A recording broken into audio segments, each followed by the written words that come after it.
जम्मू काश्मीरमधील पहलगाम येथे दहशतवादी हल्ला झालाय। सांगली जिल्ह्यातील अंदाजे 24 पर्यटक जम्मू काश्मीरमध्ये आहेत। या नागरिकांची सर्व सुरक्षिततेची व्यवस्था घेण्यात आली असून हे सर्व नागरिक सुरक्षित आहेत। या नागरिकांना सांगली जिल्ह्यात लवकरात लवकर परत आणण्याकामी राज्य शासनातर्फे प्रयत्न सुरू असल्याचे जिल्हाधिकारी अशोक काकडे यांनी सांगितले। पहलगाम येथे दहशतवाद्यांनी हल्ला केला असून या ठिकाणी पर्यटक अडकले असल्याचं त्याबाबतची माहिती मिळण्यास नागरिकांसाठी हेल्पलाईन श्रीनगर येथे स्थापन करण्यात आले। पर्यटकांमध्ये सांगली जिल्ह्यात शहरातील 4, कडेगाव तालुक्यातील 5, पलूस तालुक्यातील 8, मिरज तालुक्यातील 7 असे एकूण 24 नागरिक आहेत। जिल्हा आपत्ती नियंत्रण कक्षाच्या माध्यमातून संपर्क केला असता हे पर्यटक सुरक्षित आहेत। काही पर्यटकांशी जिल्हाधिकारी काकडे यांनी स्वतः संपर्क केला असता यामध्ये त्यांनी सुरक्षित असल्याचं सांगण्यात आलेलं आहे।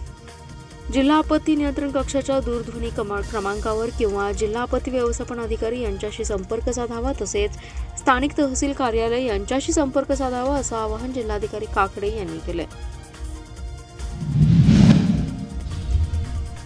जिल्ह्यातील 796 ग्रामपंचायतींमध्ये सरपंच पदाच्या आरक्षणाकडे डोळे ठेवून बसलेल्या अनेकांचं नशीब उजळलं तर गुडघ्याला बाशिंग बांधलेल्या कित्येक मंडळींचा अपेक्षाभंग झालाय। स्थानिक स्वराज्य संस्थांमध्ये महिलांना 50% आरक्षण आहे। त्यानुसार आरक्षण सोडत काढलेल्या 696 पैकी 349 ग्रामपंचायतींवर महिला सरपंच होणार असल्याचं स्पष्ट झालंय। जिल्ह्यातील 210 गावांमध्ये सरपंच पद खुलं झालं असून मोठ्या लोकसंख्येच्या गावात दिग्गजांची प्रतिष्ठा पणाला लागणार आहे। सरपंच पदाच्या आरक्षणाची सोडत प्रत्येक तालुक्यातील मुख्यालयाच्या ठिकाणी काढण्यात आली।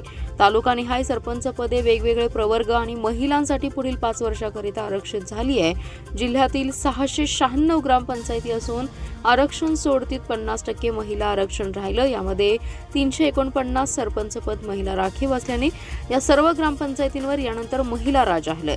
सर्वसाधारण सरपंच 420 ग्रामपंचायतमध्ये राहणार असून 210 गावातील सरपंच खुले झाले। ओबीसी 188, अनुसूचित जाती 83, अनुसूचित जमातीसाठी 5 ठिकाणी सरपंच पद आरक्षित झाले।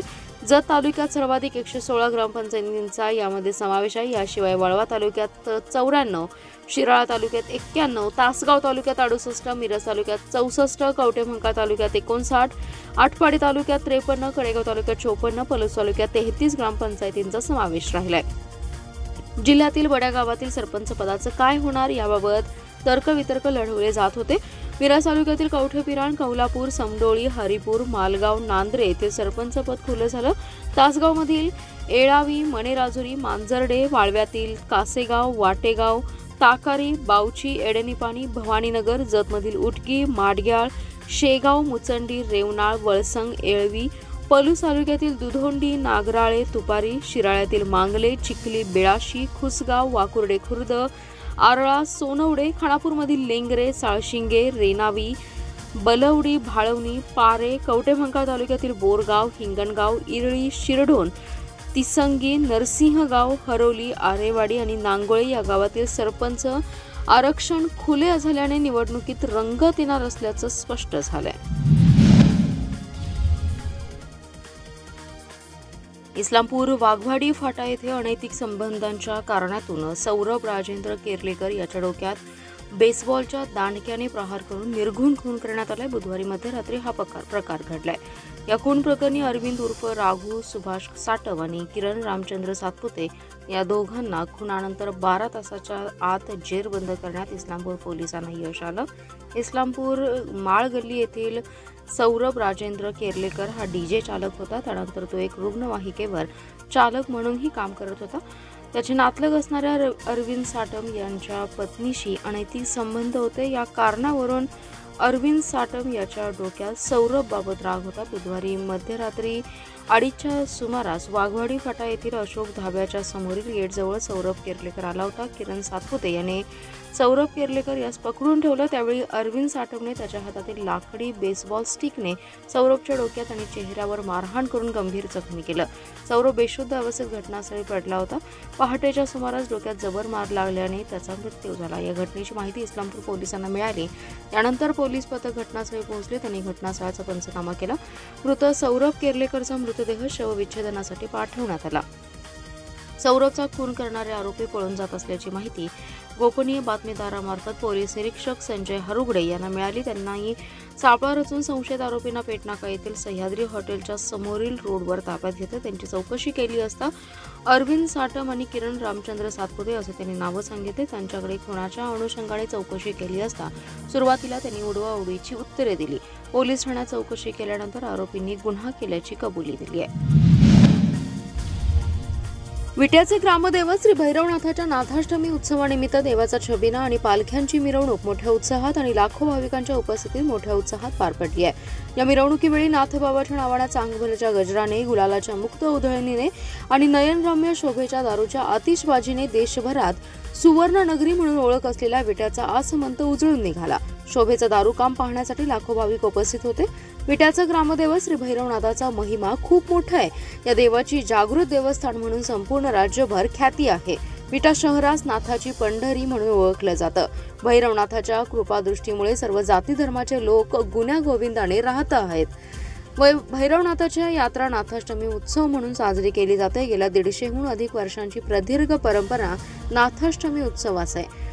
श्री भैरवनाथाच्या नाथाष्टमी उत्सवाच्या मुख्य दिवशी रात्री 10:30 वाजण्याच्या सुमारास श्रींचा छबिना आणि ग्रामदैवत श्री भैरवनाथ, रेवणसिद्ध, म्हसवडसिद्ध भैरोबा या 4 देवांच्या पालखीच्या मिरवणुकीस मानकऱ्यांच्या उपस्थितीत सुरुवात झाली.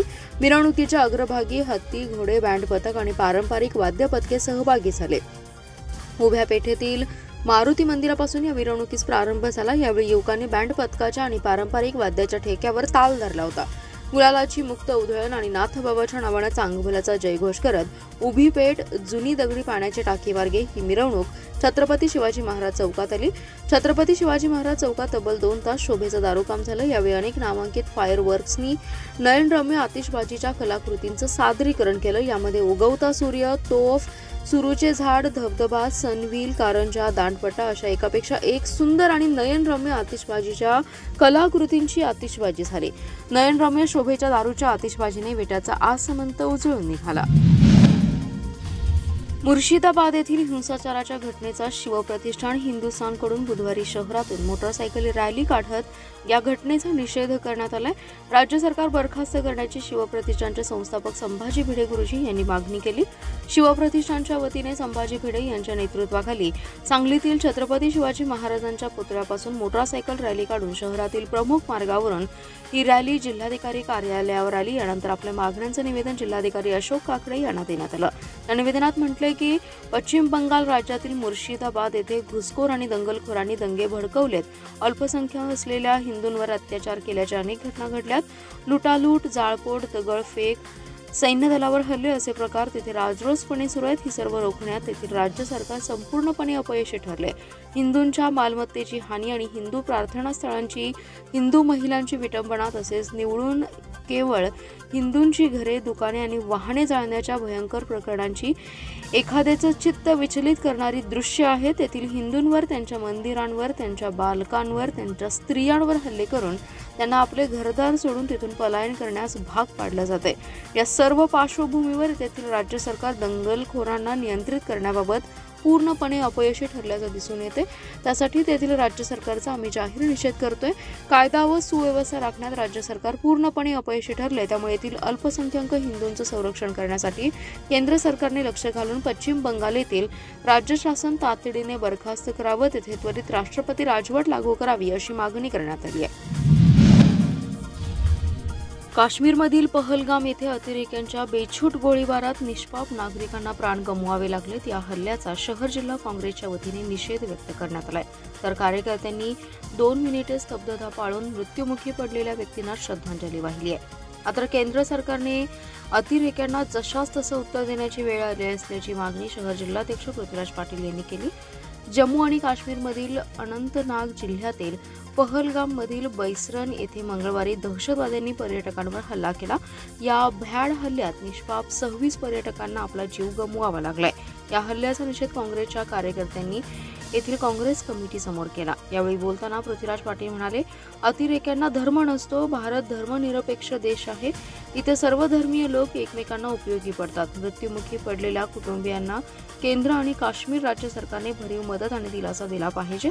तसेच भारताच्या सीमेवर असलेल्या सर्व पर्यटन स्थळाची पुन्हा पाहणी करून त्या ठिकाणी पर्यटकांच्या सुरक्षेची व्यवस्था करावी अशी मागणी केली। यावेळी माजी जिल्हाध्यक्ष आप्पासाहेब पाटील, अय्याजभाई नाईकवाडी, अजीजभाई मेस्त्री, प्राध्यापक एन.डी. बिरनाळे, बिपिन कदम, अल्ताफ पेंढारी, मयूर पाटील, वसीम मोहिते, वसीम रोहिले, योगेश जाधव, विश्वास माने, सचिन चव्हाण, उत्तम सूर्यवंशी, रवींद्र वळवडे, अजित ढोले, तौफिक शिकलगार, विजय आवळे, अफजल बुजरुक, सागर मुळे आदी जण सहभागी झाले। जिल्ह्यात उन्हाचे चटके वाढल्यानंतर सलग दुसऱ्या दिवशी सायंकाळी विजांच्या कडकडाटासह अनेक भागात अवकाळी पावसाने झोडपून काढले। जोरदार वाऱ्यासह सांगली मिरज शहरासह पश्चिम भागातील अनेक गावात जोरदार पाऊस झालाय, तर काही ठिकाणी गारांसह पाऊस झालाय। वादळी वाऱ्यामुळे वीज पुरवठा खंडित झाला होता। रात्री उशिराने वीज पूर्ववत झाली आहे। दरम्यान तासभर पडलेल्या पावसाने वातावरणात गारवा निर्माण केला। गेल्या 2 दिवस सांगली जिल्ह्यातील काही तालुक्यांना पावसाचा इशारा दिलाय। सकाळपासून उन्हाचा पारा वाढला होता। सांगली शहर परिसरात रात्री 8 वाजण्याच्या सुमारास वादळी वाऱ्यासह जोरदार पावसाला सुरुवात झाली। काही वेळ पावसाचा जोर मोठा असल्याने शहरातील मुख्य रस्त्यांवर पाणी झाले।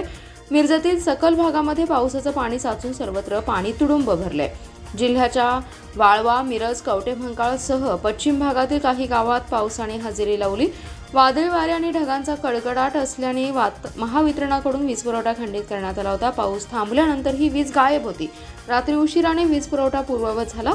मागील 2 दिवसांपासून उष्म्यात वाढ झाल्याने अंगाची लाही झाली होती। उष्म्याने हैराण झालेल्या नागरिकांना पावसाने काहीसा दिलासा दिलाय। पहलगाममध्ये झालेल्या अतिरेकी हल्ल्यात पर्यटकांचा मृत्यू आणि गंभीर जखमी झाल्याची घटना घडली आहे। या अतिरेकी हल्ल्याचा एकनाथ शिंदे शिवसेनेच्या वतीने आंदोलन करण्यात आले।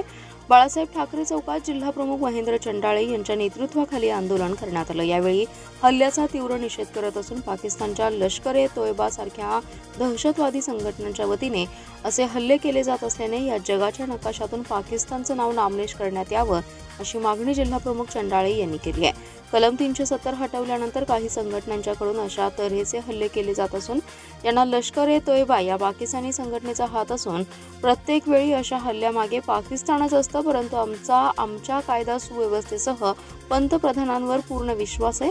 त्यामुळे या हल्ल्याला जबाबदार असणाऱ्यांना जशास तसं उत्तर देण्याचं काम आमचा भारत देश करेल।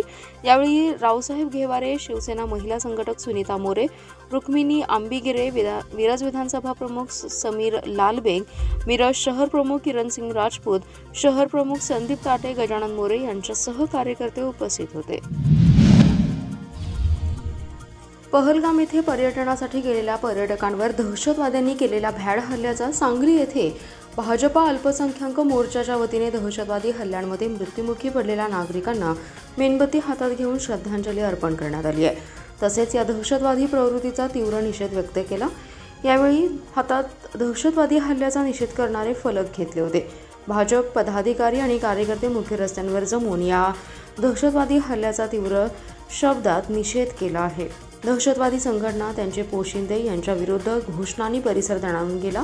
दहशतवाद्यांचा नायनाट केल्याशिवाय भारत स्वस्थ बसणार नाही, पाकिस्तान मुर्दाबाद अशा प्रकारच्या घोषणा यावेळी देण्यात येत होत्या।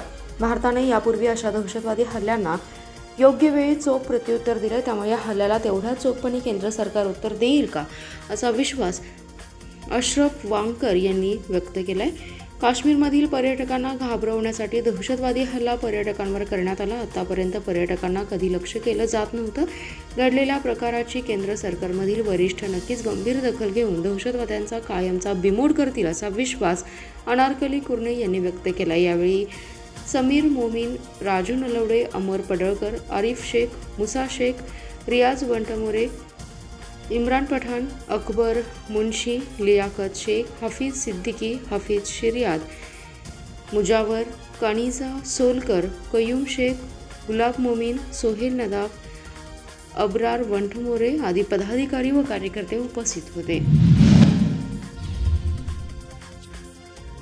शालेय कामकाजासंदर्भात स्थापन करण्यात आलेल्या विविध समित्यांचे एकत्रीकरण करून मोजक्याच समित्या करण्याचे निर्देश शासनाने दिले। त्यामुळे शालेय स्तरावर आता फक्त 4 समित्या कार्यरत राहणार आहेत। या समित्यांकडेच विविध कारभार सोपवला जाणार आहे। शासनाच्या शालेय शिक्षण विभागासह विविध विभागांच्या वतीने शालेय कामकाजासंदर्भात समिती स्थापन करण्याचे निर्देश दिले जातात। यापूर्वी अशा विविध निर्देशांद्वारे स्थापन करण्यात आलेल्या तब्बल 15 समित्या शासकीय तसेच स्थानिक स्वराज्य संस्थांच्या शाळांमध्ये आहेत। मात्र यातील काही समित्यांचं कामकाज आणि शाळा व्यवस्थापन समितीचे कामकाज यामध्ये बहुतांश समानता आढळून आली आहे। त्यामुळे अशा समित्या एकत्र केल्या समित्यांची संख्या मर्यादित होऊन मुख्याध्यापक आणि शिक्षकांना अध्यापनासाठी जादा वेळ मिळू शकतो।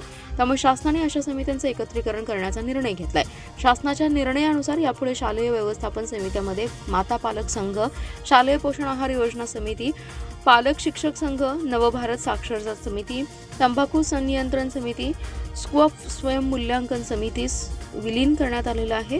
विद्यार्थी सुरक्षा आणि भौतिक सुविधा विकसन समितीमध्ये विद्यार्थी सुरक्षा समिती, तक्रार पेटी समिती, परिवहन समिती, शाळा बांधकाम समिती, शाळा व्यवस्थापन आणि विकास समिती, शाळाबाह्य विद्यार्थ्यांसाठी गावस्तर समिती यांचा समावेश करण्यात आला आहे। 12 समित्या 2 समित्यांमध्ये एकत्रित केल्या असल्या तरी सखी सावित्री समिती आणि महिला तक्रार निवारण समिती अंतर्गत तक्रार समिती अशा 2 समित्यांचं स्वतंत्र अस्तित्व कायम ठेवलंय।